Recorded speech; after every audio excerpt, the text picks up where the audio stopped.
RWBY Volume 5 finale, Haven's Fate. Of course, this is obviously the season finale or volume finale if you prefer for RWBY, and it was pretty interesting. I will say before we get into like the whole episode, they have one more volume before I'm actually mad about them not doing just a full-on fight between Adam and Blake, because I've been waiting so long, forever for them to have. I mean, they did something. There was at least like an actual clash of the two characters, so I was like, there's at least something there. Sun was even involved, so that was, it's always cool when he takes the staff apart. It's always one of my favorite things. But man, I was hoping for like a full-on fight, and I still didn't get it. So they got one more volume, and then I'm just gonna be a little bit more mad, but obviously still watching the show because I love it. So it doesn't change much. I'm just be more mad. So one more volume for that. But all in all, I thought this was a good episode. It wasn't as crazy as I was kind of hoping for it to be, even though obviously all the insane action naturally happened in the last episode. I was kind of banking on the Adam versus Blake fight as being like kind of the big action set piece of this episode. And we had some moments of action for sure, but it was nothing like really crazy. There wasn't really like a full-on fight sequence that really took place in this episode. We had like I wouldn't consider them full-on fight sequences. It was like like little clashes here and there, and then that was pretty much it. We had some stuff with Hazel where he like he shoots Weiss's thing, so it's like, okay, we had like some little clashes which are pretty cool, like I said, but nothing super intense. But it was still a good episode. We got an interesting little revelation with Raven's abilities where they kind of just talk about exactly what happened there, and I love that the answer was kind of half and half. Like, it was this whole mystery of like, all right, well, if she's the maiden, was she the maiden the whole time? Was Vernal formerly the maiden and she gave her those powers? Although, within the episode, it seemed like Vernal, was never the maiden, so it was kind of clear. Like, Raven had already been the maiden, so it was like, was she always the maiden? How long has she been the maiden? What was the true story behind it? And it turns out that the idea, or not really the idea, but the actual story of the maiden took off and ended up with Raven was true. That was actually the story of what happened. And then unfortunately, that's when things kind of changed a little, because Raven was like, well, I taught her as much as I possibly could, and she clearly wasn't cut out for this world. So I kind of got rid of her. And she says it's mercy, but it was like, as usual, Raven. So it was super duper dark. And it was just an interesting moment where it was like, wow, she actually killed the maiden. It wasn't, like Yang was saying, like, was it in battle? Was she sick? Like, what actually happened? And Raven just killed her because it was like, she'd have a target on her back her entire life, and she wasn't, good enough to do it. So I just took her out, and that was all there was to it. So it's just like, all right, well, even more of a terrible person moment for her. I swear, it's like Raven and Adam. It's like everyone who has a katana in this show outside of Blake is like just a terrible human being. But she's just a bad person. And then of course it comes down to Yang talking to her, where it's like, hey, I'm gonna get the relic because we both know that you don't want Salem coming after you. Like, you already had a target on your back as the maiden, and now it's like you're actually the maiden, so you don't want the relic, because then you'll be even more of a target. And Raven, being the crappy selfish person that she is, she has like a little moment of humanity where she actually cries, or she's like, I'm sorry, but she still takes off after that. Like, she flies away, and it was just like, she's gone. Because in the end, Raven is out for herself, no matter what. That is the ultimate goal, is Raven looks out for Raven. Doesn't matter if she's dealing with her brother, her own daughter. It doesn't matter. Raven is like, you know what? Salem, don't care, don't want to deal with that. Scares me. And her fear rules her, and that's pretty much it. So she, abandons everything else due to her fear. So, interesting moment, although they do kind of touch on it. They tease a little bit that we might actually see her go to Tai. Well, I mean, she actually did. Like, we see the feather. So during that extra credit sequence, we see that she at least, flies past the house or something. So maybe that's teasing the fact that we'll get them, kind of talking, and we'll possibly get some flashbacks that we've been waiting for. Obviously, there's like one character in particular who is no longer with us that we really know nothing about. So maybe we'll finally get that dynamic in the next volume, where it's like, what went wrong with, Tai and Raven, and, them having Yang, and then of course Raven taking off and Tai being there with, as a single father with his daughter, and how he ended up with Summer and stuff like that. So I'm looking forward to that. I'm assuming that that's what they're teasing. I could obviously be super wrong, but it seems like that's what they're teasing, with that element of her even remotely bothering to go to that house, or even flying around it, is to see him and be like, maybe something can change how I'm feeling right now. So I don't know if that's what they were teasing exactly, but that's my theory on it. I was kind of hoping that we'd actually see them talk because like the end credit sequence was so short. I was like, dang, that didn't even. I was kind of upset. I was like, I was hoping for like some super crazy little twist of a tease, and I was like, nope. Just he saw the feather and he didn't make a happy face. He was just like, like he seemed kind of annoyed, honestly, which I thought was interesting. So wouldn't mind seeing him mad because he's kind of like typically the chipper guy. So maybe that's what we'll be getting next volume, and that'll lead to some flashbacks, which I would love. I think we all want some answers there, so I would love to see that. Learn more about what happened with Crow and Raven and how they, ultimately got to the point of getting magical abilities and things like that. I would love just full on flashbacks. I think that'd be great for the show. But the rest of this episode, as far as the present timeline, things were pretty intense, especially towards the end there. It's like everybody's just trying to survive. They're still dealing with Lionheart and Hazel, Mercury and Emerald. Lionheart, of course, takes off. Ultimately, Lionheart is killed in this episode. He tries to leave, and Salem has like her little watcher tentacle thing, and it just kills him. It grabs him and it kills him. I was like, I don't know. This is one of those moments where like they might actually legitimately put blood in the show where blood like comes across the screen, but they don't end up doing that. I wonder if they thought about that because the way they had that shot set up. Like if it was a horror movie, that sort of thing, the camera would be like placed on the floor and then the blood would kind of come into the scene. That's how that would look. So I was like, I feel like that's what they were, that's definitely what they're hinting at.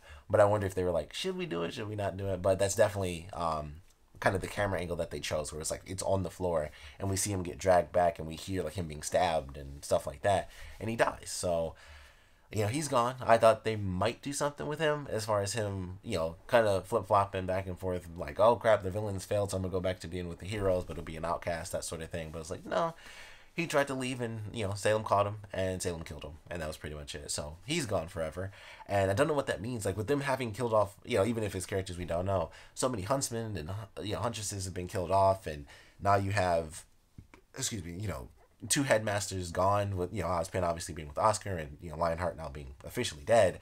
That's like, I don't know what that means for the dynamic of the series as a whole. So, curious how that might play out. Obviously, they won't be in Haven. They're going to Atlas, which I'm super excited for. Them kind of just jumping around to all the different places where we get to see what these other locations look like. Like, we have ideas. I think it was I want to say it was volume 2 where they kind of introduce it, and it's like, these are the different academies, and we see how everyone's dressed differently. So I like that idea where it's like, here's like these simple concepts. This is what it's going to be. So I'm definitely looking forward to them going to Atlas. And not only are they going to Atlas, but the reason they're going is because of the relic. So maybe the relics work in tandem, or maybe Atlas is just where that one location is to activate all the relics. Like all that relics, would have to go to Atlas in order to be activated. So I'm looking forward to that. It's just a lantern at this point. It's just like a cool looking golden lantern with like a blue light in it. So I don't, we don't really get any clues or anything like that as far as what it means, what it's going to do or anything like that. It's just, it really does look like a relic. It's like, yeah, it's a gold lantern with some blue on it. Mysterious. That's how relics are. So we're getting some answers there, hopefully, in the next volume. So I'm looking forward to that, going off to Atlas. All the characters are officially reunited, which is really cool. And Team RWBY is officially back together, and when we get to the end, we have like our final moment after Yang picks up the lantern and everything, and I thought it was really cool. I like the way it played out, where everyone's kind of at the end of their rope. Like the heroes are just like, all right, Mercury and Emerald kind of tough, but we can handle them. Hazel though, not invincible. Like this guy is just freaking tough. And it's just like, Emerald's just like, you guys should give up. Like, Cinder's going to get the relic, and she's going to come back and wipe you all out. And then as they're talking, the elevator comes up, and it's like, all right, what's about to happen here? And Emerald sees that it's Yang, and she knows what that means. And that got me so excited to see what they were going to do with Emerald's character, because that's always been her thing, where, and they really showed it in the last volume, I think, how much Emerald truly cared about Cinder. And I love that idea. And, and I mentioned in my last review, I don't think Cinder's actually dead, so, they're probably going to work around that. Maybe for a full volume, they'll have everyone assume Cinder's dead, and then they'll actually bring her back, like, 2 volumes from now or something like that. But I just love the way it played out. And also, it led to another scene where it's like, thanks for actually putting these scenes from the opening in the actual episode this volume. So, Yang comes up, and Emerald sees it, and I'm not going to lie, there were, like, 2 moments where I had ideas where I was like, admittedly, if this thing that I thought happened would have been way cooler than what actually happened, but it was still awesome, nonetheless. But when Emerald started to cry and she saw that, it was Yang and not Cinder, she knew obviously Cinder was gone. And they focused on her eyes, and I'm telling you, for a split second, I thought that we were gonna find out that she had silver eyes too, and that her powers were gonna activate, and it totally would have made sense because of her abilities that could happen, because it could be like, oh, she knows, the story behind people with silver eyes and stuff like that. Maybe she grew up with it, so she always hid it. So even the villains didn't actually know that, and we would see that she actually had silver eyes too, and that was a part of the illusion that she always had, going on with the characters. I would have lost my mind if that happened, but it didn't. And then when it turns into like this insane version of Salem, for a second, I also thought that maybe she activated like a new level of her power where it was an actual physical representation. It wasn't just an illusion, because it was really, really intense. Like, she actually passed out when it happened. So I was like, maybe this is actually going to be like a physical thing where they have to take out like this, grotesque version of Salem, which, it wouldn't actually have any of her immense abilities. It would just be a giant version of Salem. So I was thinking like maybe that's actually going to happen. She unlocked like a new level of her power that she can't control. Sadly, that didn't happen either, because that, once again, that would have been a really epic way to kind of end the season out with a really insane fight sequence that you probably just wouldn't expect. But either way, that whole scene was just awesome, and we see, Mercury is just like, Emerald, hey, like, get up, we gotta get the heck out of here.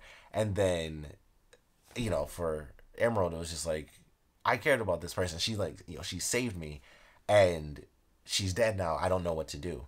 So I just love the way that played out, and we have like this crazy grotesque. I actually have it still playing behind me. So this insane version of Salem where she's like, it's like this weird spiral, and she's all messed up, and it's not like her in her normal form where she, looks more human. Like, she's giant, and her arms look kind of weird and like stretched out and stuff.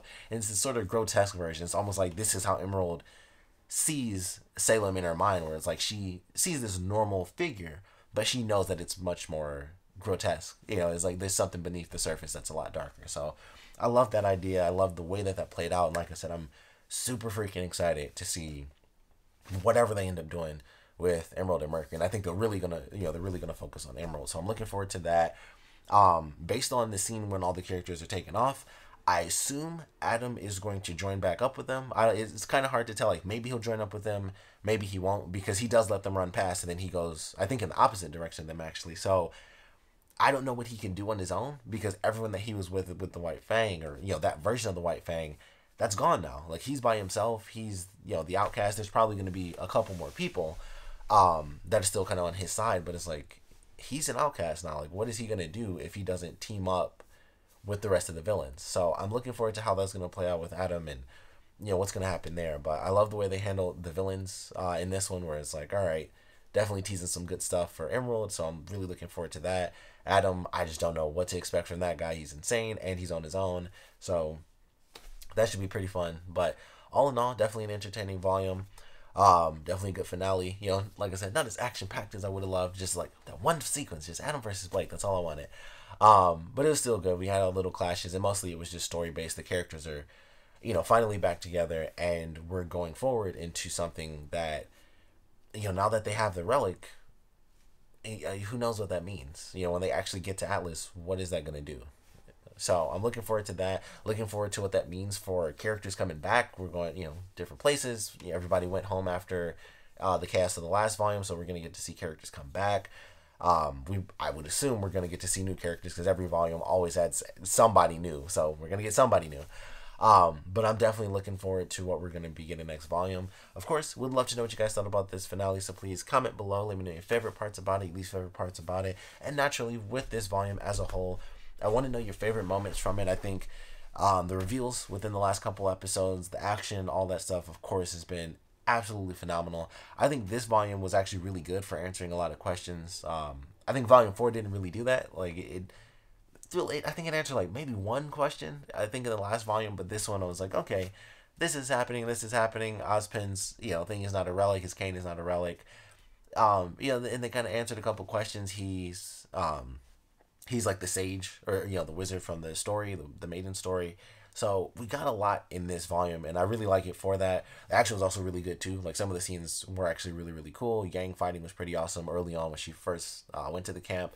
Weiss was amazing this volume. One of my favorite parts about this whole volume was Weiss's storyline and her growth as a character and her going out on her own and being on her own. Because all of last volume, which was actually one of my favorite parts of last volume as well, like her story leading up to her literally, breaking free of everything that she's grown up with and lived with. So her story was great. Probably my favorite individual storyline was definitely Weiss. But the action sequences are really good this volume. We had some really great fight sequences. And like the story within the sequences, like, Blake versus Ilya, like that connection there, which definitely played out exactly like I figured it would even from the last volume. I was like, I'm pretty sure they're going to end up being okay, in the end. But I'm still fine with that. I figured that's exactly what was going to happen, but it was still fun to watch it. So I enjoyed that. And I'm just looking forward to the next volume. Old characters coming back, new characters coming in. Maybe we even see some new villains. One thing that I mentioned before is that we kind of lost like our two main, villain faces. Like we lost, Roman before, 2 volumes ago. And this volume we lost Cinder, and like I said, I really don't think she's dead. So we'll see how long that lasts. But as cool as Salem is, she's not like the go out and do stuff villain. So she's not really the face of the villain. She's like, she's at the top, but she's got like the other villains beneath her. They got like kind of the anti-hero thing going on, where it's like, oh, you have the main character, but this character right under them, a little bit cooler. So you kind of want to see what they're doing. So that's kind of where Salem's at. She's like right at the top, but the other characters are like the ones we see the most. So I don't know if they're going to put Emerald in that place, which I think would be interesting if it was her taking over. I mean, it probably wouldn't be considering the hierarchy that they got, but maybe she would be, the face of the villains, even if she's not, story-wise, not taking over. For us, she might visually become the face of the villains. I thought it was confirmed that Neo was coming back in this volume, so maybe I was wrong about that, but I thought that was a thing, and so we might see her in the next volume. I hope so. I still like to think, like in my head, I do want to believe that Roman is alive, and we're gonna get a random scene where it's like he was swallowed whole and he burst out of the thing somehow. He like blew it open like some Men in Black stuff. If you've seen Men in Black, he just blew it up like at the end of that movie. So maybe that's what we should expect. I don't know, but there's got to be someone who is the face of the villains, and it could totally be Hazel. I do like him as a character because he's like legitimately like a monster. So I think that would actually be really cool, but all in all, it's tough to say where we're headed, outside of just the legitimate location of, we're going to Atlas, so you can expect certain characters to pop up, and, who knows who else will just go there anyway. But I'm really looking forward to the next volume. Of course, like I said, would love to know what you guys thought about this finale, this volume as a whole, and definitely I want to know your theories and just hopes. Obviously, my hope, as it has been apparently, just I'm going to be hoping for eternity. I just want Adam versus Blake, just like we had with Ilya versus Blake. I want that with Adam. Just throw Adam in there, full fight sequence. It could be 3 minutes and that's it. That's a short sequence for them. That's fine. Just 3 minutes, Adam versus Blake. That's all I want. That's all I really care about. Other than that, other story things. Officially Jean's semblance. I would like to know exactly what that is. The deal with Penny. She is a robot, so she could come back. I'm too hopeful for that, but I don't know. So we'll see about that in the next volume for sure. But I don't know. I'm definitely looking forward to it. Like I said, just want to know what you guys thought about this episode and where you guys want to see us go, where you guys think we're headed. So please put your comments down in the comment section below. And of course, thanks for watching.